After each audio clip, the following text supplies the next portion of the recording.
పేదవారి ఆశీస్సుల గురించి, పేదవాడి కళ్ళల్లో మమ్మలను నమ్ముకొని ముందుకు నడిపిస్తా ఉన్న మా తోటి సోదరుడు సోదరిమణి కళ్ళల్లో ఆనందం చూడాలని అనునిత్యం ప్రయత్నం చేస్తాం. నా ప్రయత్నం సఫలీకృతమైనదా కాకపోతుందో ఆ దేవుడి నిర్ణయం.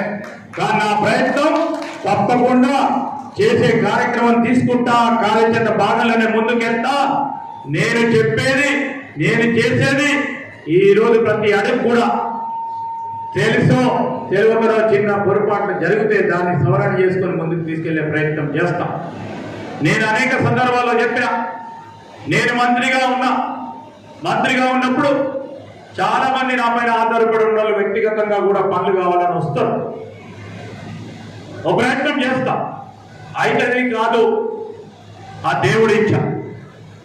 కానీ 10 మంది ప్రజలకి, గ్రామాలకి కావలసిన లేకుంటే ఆ వర్గాలకు సంబంధించిన సంక్షేమము అభివృద్ధి విషయంలో రాజీ లేకుండా ముందుకు తీసుకెళ్తాం. నేను అనుకోలేదు, మా వ్యక్తులకు చెప్తా ఉంటా, మా సీనియర్ ఉన్నాడు, ఈయన పేరు మీద చెప్తా, రాజబాబు లాంటి. రాజబాబు గారు, మీకేమైనా వ్యక్తిగతంగా పని ఉంటే చేసే ప్రయత్నం చేస్తా, కాకుంటే మాత్రం నన్ను దిక్కువద్దని చెప్తా. ఎందుకంటే ఆ విధమైన కార్యక్రమం జరుగుతుంది. వ్యక్తిగతంగా కాకుండా ఈ సీఆర్ మంచోడు కానిలే, నాకు పనులు కాలే, అలా కాకకో తమ్ముడికో చెల్లెకో ఇంకోటో ట్రాన్స్ఫర్ చేయకుంటే నా పని కాలేదు అంటాం. లేకుంటే 100 పనులు చేసి ఒక పని చేయకుండా శ్రీధర్ బాబు మంచోడు కాదు, ఈ కాంగ్రెస్ పార్టీ ఇట్లా అట్లా 100 మంది కార్యక్రమంలో చూస్తే అవతలోడు వెయిట్ చేస్తూ ఉంటాడు.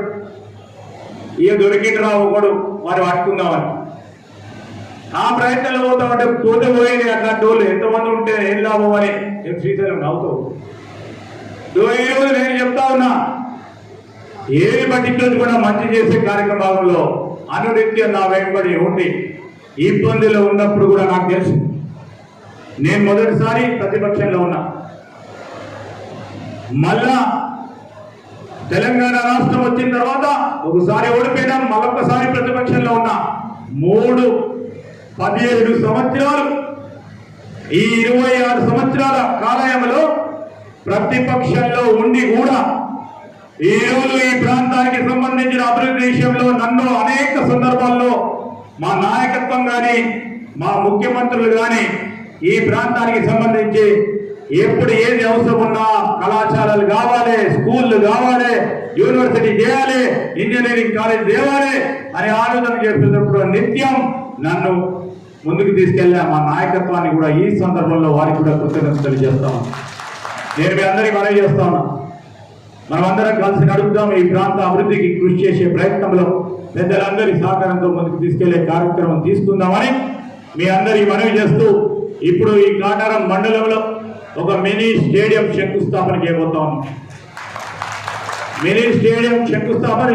ఉన్నాం.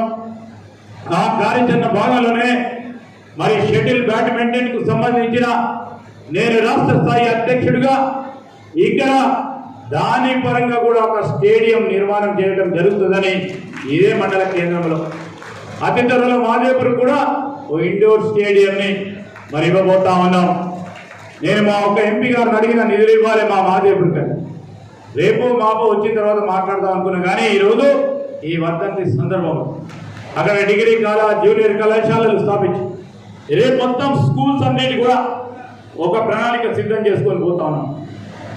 వాటికి సంబంధించి ఈరోజు రాబోయే కాలంలో మారుమూల ప్రాంతంలో ఉంటున్న ప్రజానికానికి మరి మంచి వసతులతో కూడిన ప్రభుత్వ పాఠశాలలు కళాశాలలు ఉండాలని ఒక ప్రణాళిక సిద్ధం చేసుకొని ముందుకు పోతా ఉన్నాం. మరొకసారి మీ అందరి ఆశీర్వాదం కోరడానికి, మా నాన్నగారి ఆశయ సాధన గురించి నిత్యం మరి మీ అందరి సహకారం కావాలి, మా పేదవారి ఆశీస్సులు కావాలి, నాతో నడిచే మిత్రుల సహకారం కావాలని కోరుతూ ఇక్కడికి వచ్చేసిన పెద్దలకి, వివిధ ప్రాంతాల నుంచి వచ్చేసిన మా సహచరులకి, నా అభిమానులకి, మా నాన్నగారి అభిమానులకి, పాత్రికేయ మిత్రులందరికీ హృదయపూర్వకంగా కృతజ్ఞతలు చేస్తూ సెలవు తీసుకుంటాను. జై హింద్.